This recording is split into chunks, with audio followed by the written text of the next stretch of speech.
நெகோசியேஷனுங்கிறது on the table, அதில் தான் முடிவு செய்யப்படும். முன்கூட்டியே சொல்கிறதில்ல. பேச்சுவார்த்தைங்கிறது சில கோரிக்கைகள் நம்ம வைப்போம், அது வேறு. எதிர்பார்ப்பு நமக்கு இருக்கலாம்.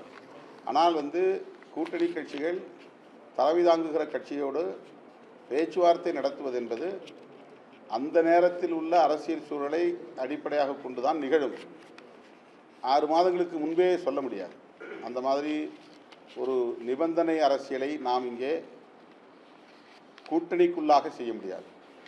ஆனால் எதிர்பார்ப்பு என்பது எப்போதுமே உண்டு. இந்த தேர்தலில் மட்டுமல்ல, எல்லா தேர்தல்களிலும் நாங்கள் கூடுதலாக எழுதி கொடுத்து எங்களுக்கு இந்த இடங்கள் வேண்டும் என்று கேட்பது வழக்கமானது தான்.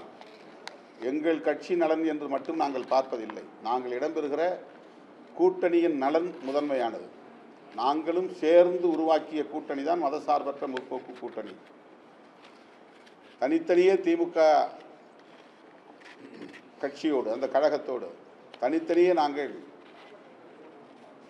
அணுகுவது என்கிற நிலை இல்லை. எல்லா கட்சிகளும் ஒரே அணியாக இருக்கிறோம்.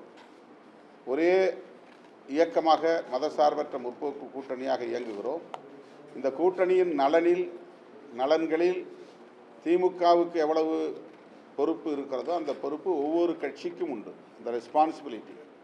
அதனால் at the time of negotiation, பேச்சுவார்த்தை நடத்துகிற அந்த சூழலில் யாவற்றையும் கருத்தில் கொண்டு எங்கள் நலன்களையும் முன்னிறுத்தி நாங்கள் தொகுதிகளின் எண்ணிக்கையை முடிவு செய்வோம்.